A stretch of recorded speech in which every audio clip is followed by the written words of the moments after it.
দেখছেন, আমি শুনেছি আমাদের এখানকার বিএলএ তাকে মারধর করা হয়েছে, কোথাও কোথাও জুতোর পালা পরানো হচ্ছে। আর মমতা ব্যানার্জি বলছেন আমি এসআইআর করতে দেবো না। ওদিকে বাড়িতে কি করছেন জানেন? ফর্ম নিয়ে গেলে নিজে টুক করে দিয়ে দিচ্ছেন, পরের দিন আবার বলছেন সবাই ফিল আপ না করলে আমি ফিল আপ করবো না। ভাবতে পারেন কি দ্বিচারিতা! আসলে উনি খেপিয়ে দিচ্ছেন জনগণকে, খেপানোর চেষ্টা করছেন। কাদেরকে খেপাচ্ছেন? কিছু কিছু হিন্দু তো খেপে যাচ্ছে ওই কথা শুনে। দিদি বলিয়াছেন মানে বিরাট বাক্য।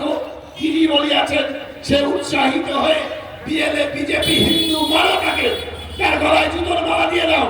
ভাবতে পারেন বিএলওর ক্ষমতা, বিএলও মারছে নাকি আমি শুনতে পাচ্ছি।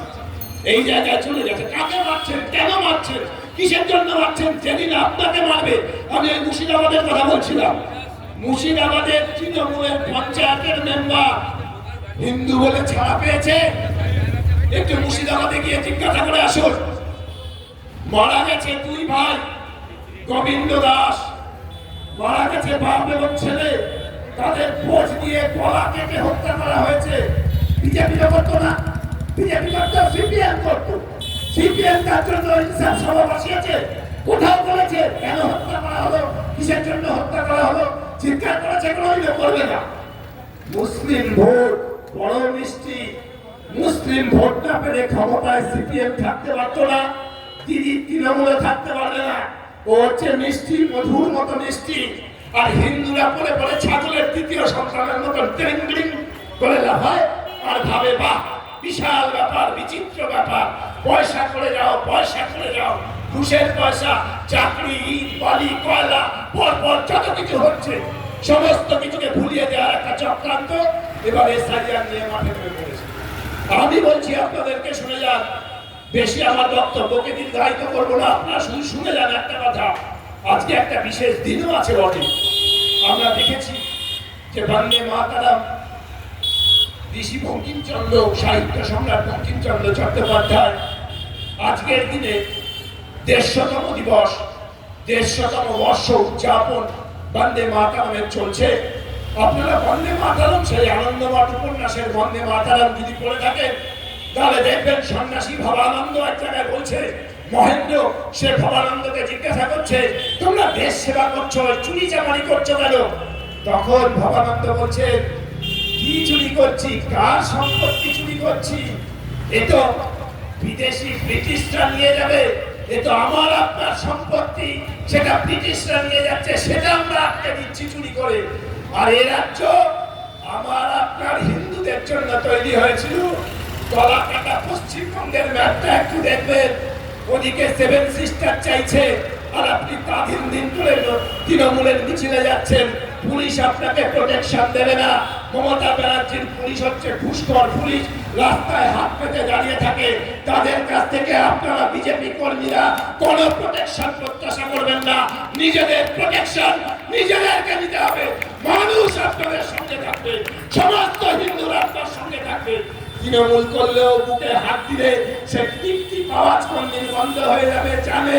হচ্ছে যেদিন জেহাদি বাহিনী, লুঙ্গি বাহিনী এসে আক্রমণ করবে সেদিন কিন্তু দেখবে না আপনি তৃণমূল কংগ্রেসের নেতা আপনাকে নিয়ে যাবে, আপনার মেয়েটাকেও নিয়ে যাবে এবং আপনার বাড়ি ঘর লুট করে নেবে।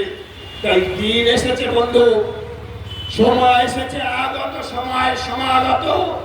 এখন যদি রুখে না দাঁড়ান, এখন যদি এসআইআরের পক্ষে আপনার বক্তব্য বলতে না পারেন, এখন যদি আপনি বলতে না পারেন যে একজন ঘুষপেটিয়া মুসলিম রোহিঙ্গা বাংলাদেশি অনুপ্রবেশকারী মুসলমানকে আমার পশ্চিমবঙ্গে, আমার ভারতবর্ষে তাদের ঠাঁই নেই, ঠাঁই নেই, ঠাঁই নেই, তাদের কোথাও ঠাঁই নেই, তাদের ফিরে যেতে হবে বাংলাদেশে।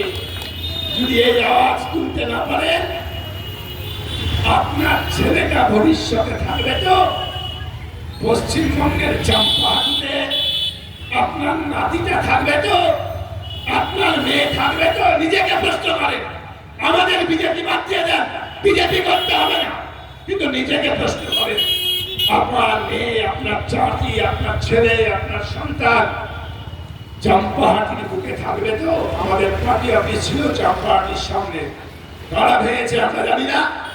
ওই চম্পাহাটি স্টেশনের সামনের দিকে চলে যাবেন, প্রতিদিন আমি এখান থেকে যাই ক্যানিংয়ে, ওখানে বিজেপির পার্টি অফিস ছিল, সে পার্টি অফিসকে ভেঙে দুর্মুষ করে দেওয়া হয়েছে 2021 সালের বিধানসভার পর। আমরা জানি তো কারা করেছে, কিভাবে করেছে, কি পদ্ধতিতে করেছে। তাই বলছি বন্ধু, আমি আমার বক্তব্যকে দীর্ঘায়িত করবো না, আমাকে আবার ফিরে যেতে হবে। বলছি আসুন, সময় এসছে সকলে মিলে নিজের সন্তানের জন্য, সেই ঈশ্বরী পাত্নী বলে গিয়েছিল, আমার সন্তান যেন থাকে খুদে ভাবে। আমার সন্তান আজ না, আজ থেকে 1500 খ্রিস্টাব্দে ঈশ্বরী পাত্নীকে যখন দেবী অন্নপূর্ণা দেখা দিয়ে বলে, তুমি কি বর চাও বলো, কি চাও তুমি, আমার অবয়ব কিচ্ছু নেই, তোমাকে দিতে পারি আমি। ঈশ্বরী পাত্নী মাঝি ছিলেন, সে সোনা দানা বাড়ি ঘর সম্পত্তি কিচ্ছু চায়নি। সে বলেছিল আমার সন্তান যেন থাকে দুধে ভাতে, সে যেন বেঁচে বর্তে থাকে। আর আপনি তৃণমূল কর্মী, আপনি সিপিএম কর্মী, আপনি আরএসপি কর্মী, আপনার এই চাহিদাটা হবে না? ভবিষ্যতে পশ্চিমবঙ্গ যেন বেটার বাংলাদেশ হয়ে না যায়। এই বন্দে মাতরমের জন্মদিনে তৃণমূল কংগ্রেস করেছে কি জানেন? আমি বিস্তারিত বলবো না, শুধু হিন্স দিয়ে যাচ্ছি। অন্য একটা দেশের জাতীয় সঙ্গীত, অন্য একটা দেশের, বাংলাদেশের জাতীয় সঙ্গীতকে আমাদের রাজ্যে রাজ্য সঙ্গীত করেছে, অথচ রাজ্যের রাজ্য সঙ্গীত হওয়া উচিত ছিল বন্দে মাতরম। রবীন্দ্রনাথ এই গান গেয়েছিল 1896 খ্রিস্টাব্দে, তখন বিজেপি ছিল না, কংগ্রেসের মঞ্চে দাঁড়িয়ে রবীন্দ্রনাথ বন্দে মাতরম গেয়েছিলেন। আর ঈশ্বর বিন্দু বলেছিলেন বাংলার জাতীয় সঙ্গীত হচ্ছে বন্দে মাতরম। যে বন্দে মাতরম বললে আমার রক্তের মধ্যে দিয়ে 18 থেকে 80 বছর বয়সে রক্ত উদ্দীপিত হয়ে ওঠে স্বাধীনতার জন্য, সেই বন্দে মাতরমকে জাতীয় রাজ্য সঙ্গীতের মর্যাদা না দিয়ে বাংলার জল, বাংলার বায়ু, অন্য একটা দেশের জাতীয় সঙ্গীত, তারপরে আমার রাজ্যের জাতীয় সঙ্গীত, আমার লজ্জা হয়।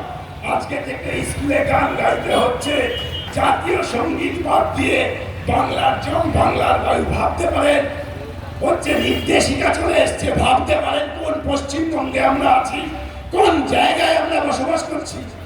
তাই বলছি বন্ধু, সময় এসেছে, আসুন সবাই মিলে হিন্দুদের হোমল্যান্ড, শ্যামা প্রসাদের তৈরি করা হিন্দুদের হোমল্যান্ডকে রক্ষা করতে হবে। পার্টি পলিটিক্স পরে করবে, পার্টি অনেক করেছে, বিজেপি থাকবে না, তৃণমূল থাকবে না, সিপিএম থাকবে না, আরএসপি থাকবে না, ফরওয়ার্ড ব্লক থাকবে না, আপনি আমি থাকবো, আমার ছেলেটা থাকবে, আমার মেয়েটা থাকবে, আমার সন্ততি থাকবে, আমার সন্তান থাকবে। তাই পশ্চিমবঙ্গকে পশ্চিমবঙ্গে রেখে দেওয়া আবেদন জানিয়ে আমি আমার কথা শেষ করবো। শুধু আমার সঙ্গে একবার বলবেন জয় শ্রীরাম, জয় শ্রীরাম, জয় জয় শ্রীরাম।